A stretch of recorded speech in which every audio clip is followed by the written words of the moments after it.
מה תשתוכחי נפשי ומה תמי עלי אוכי לי לאלוקי כי עוד עודנו ישועות פניו. Chers amis, bonsoir. Cette semaine, c'est Parashat Vaera. Dieu dit à Moshe, donc le premier pasouk de la Parasha commence, Dieu parla à Moshe et lui dit, je suis l'Éternel.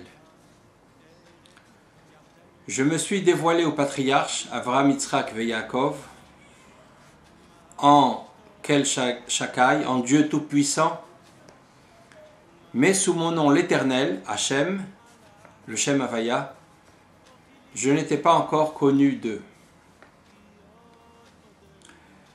Donc, on va situer la situation. Moshe Rabbeinu a été chez Paro pour demander à Paro qu'il laisse partir les béné Israël, qu'il les libère. Paro, au lieu de les libérer, a alourdi le travail qu'il devait faire. Donc la situation a empiré pour les béné Israël.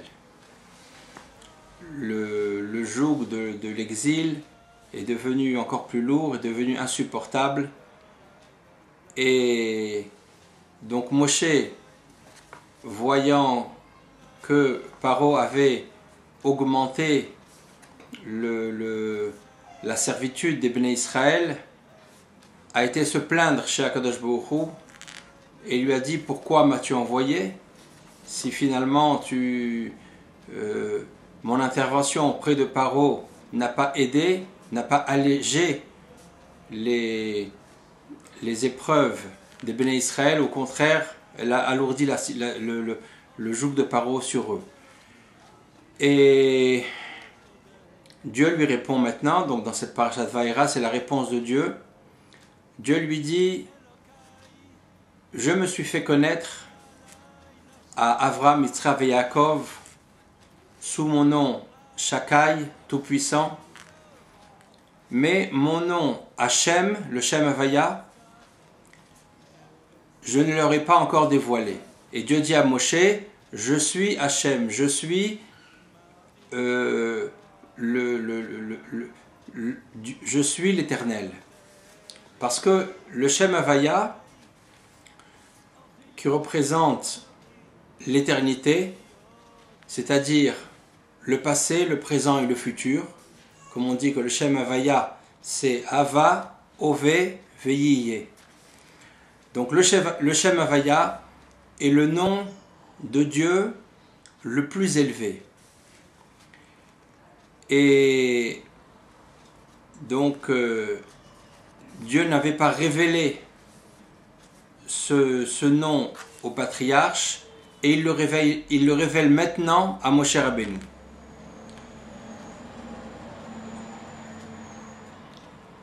Et le fait de révéler ce nom à Moshe Rabbeinu, ça signifie quoi? Et pourquoi il le révèle précisément à Moshe Rabbeinu? Et pourquoi ça va répondre le fait que Dieu dit « Je suis Hachem, je suis l'Éternel » va répondre à la question qu'a posée Moshe Rabbeinu, pourquoi le Paro a amplifié les travaux des béné Israël. Dieu répond à Moshe Rabbeinu que Dieu est digne de confiance. C'est-à-dire que la confiance que les béné Israël ont mis en Dieu, d'avoir cru dans les paroles de Moshe, cette confiance ne va pas être trahie.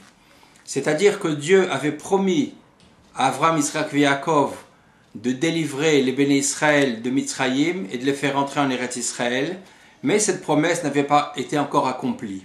Mais maintenant, quand Dieu a envoyé Moshe, c'est parce que Dieu voulait accomplir cette promesse.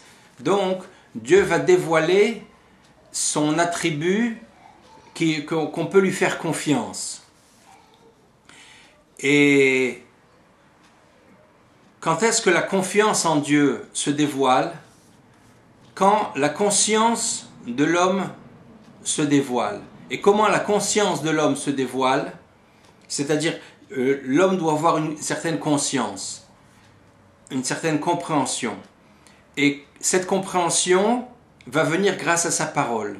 C'est-à-dire, quand la personne va pouvoir dire des paroles de Torah, alors ces paroles de Torah vont lui donner une compréhension, vont lui donner une conscience que Dieu est présent.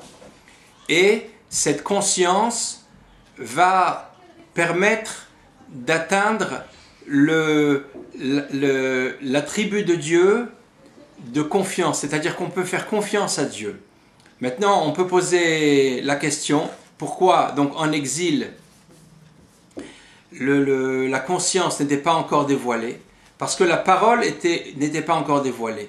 Les Béné Israël n'ont pas encore reçu la Torah, et donc la parole est en exil, donc la conscience aussi est en exil, donc Dieu n'a pas pu révéler à Avraham, Yitzhak et Yaakov son nom d'éternité, parce que la conscience n'était pas encore assez forte pour pouvoir révéler un nom d'une telle dimension. Mais maintenant que Moshe Rabbeinu, lui, est le détenteur du date, de la conscience, de la compréhension à son plus haut niveau, donc le nom éternel peut se dévoiler à Moshe Rabbeinu, et le dévoilement de ce nom va permettre de faire connaître l'attribut de confiance de Dieu, qu'on peut lui faire confiance, parce que Dieu va délivrer les Béné Israël.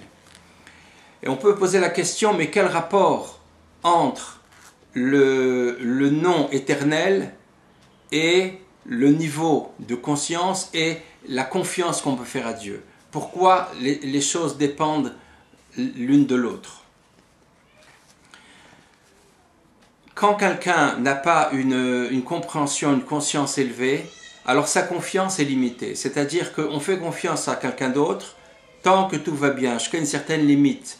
Mais quand on dépasse cette limite, alors ça y est, on n'a plus confiance dans l'autre. C'est-à-dire si les choses vont bien, alors on a confiance, mais si les choses vont un petit peu mal et encore plus mal, alors on perd la confiance.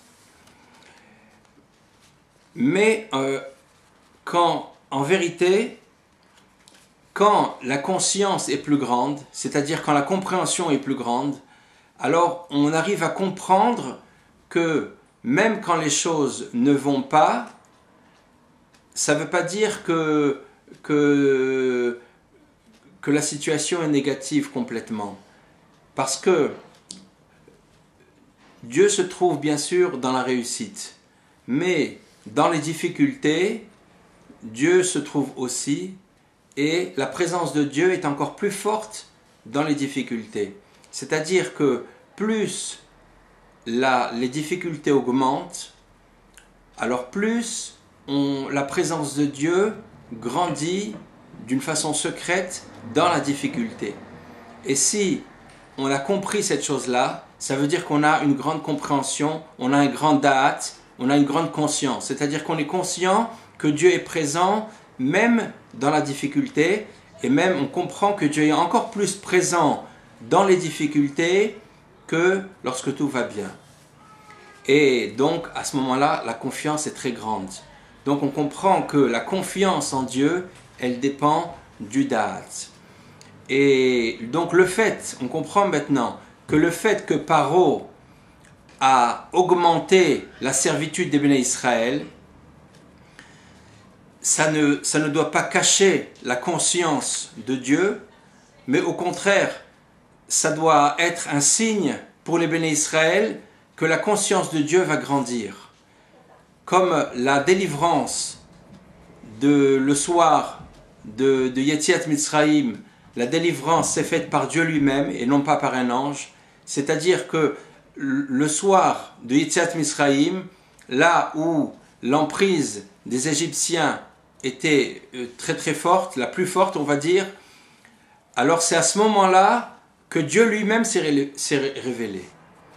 C'est-à-dire que plus l'obscurité est grande, plus cette obscurité cache une présence de Dieu qui est encore plus grande.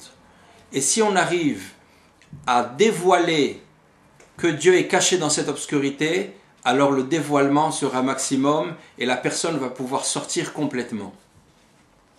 C'est comme ça qu'on explique que le principe aussi de Rosh Chodesh, c'est-à-dire que la lune qui reflète le soleil diminue jusqu'à arriver à son point le plus difficile à trouver, le plus faible. On ne voit qu'un point, et à ce moment-là, si on arrive à comprendre que lorsque la lune a diminué à son maximum, c'est alors que elle va commencer à grandir. Ça veut dire que maintenant elle va commencer à grandir, donc on sanctifie la lune à ce moment-là. C'est le principe de sanctification de la lune, et donc la présence de Dieu qui était cachée au niveau de la lune, c'est-à-dire que les forces du mal diminuent la lune, et la lune ne peut pas refléter la lumière du soleil, et quand cette diminution arrive au maximum, c'est là où la présence de Dieu est le plus présente. Et si on arrive à dévoiler à ce moment-là la présence de Dieu, alors c'est à partir de là que la situation va se renverser et la lune va recommencer à se remplir et à éclairer. C'est pareil dans la vie. Si quelqu'un plonge dans une piscine, donc il tombe vers le fond, et une fois qu'il a touché le fond, alors il peut se mettre à remonter. C'est pareil dans la vie, quand on a une situation difficile, quand on arrive au plus profond de la crise, si on tient bon, si on croit en Dieu, à ce moment-là, alors on arrive à remonter complètement.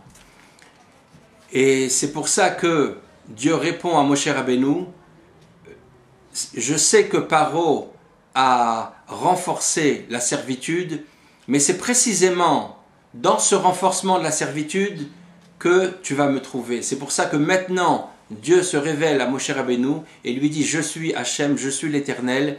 Il lui révèle que son nom, l'Éternel, qui est le plus haut nom de révélation divine, se trouve précisément lorsque Paro a augmenté la servitude.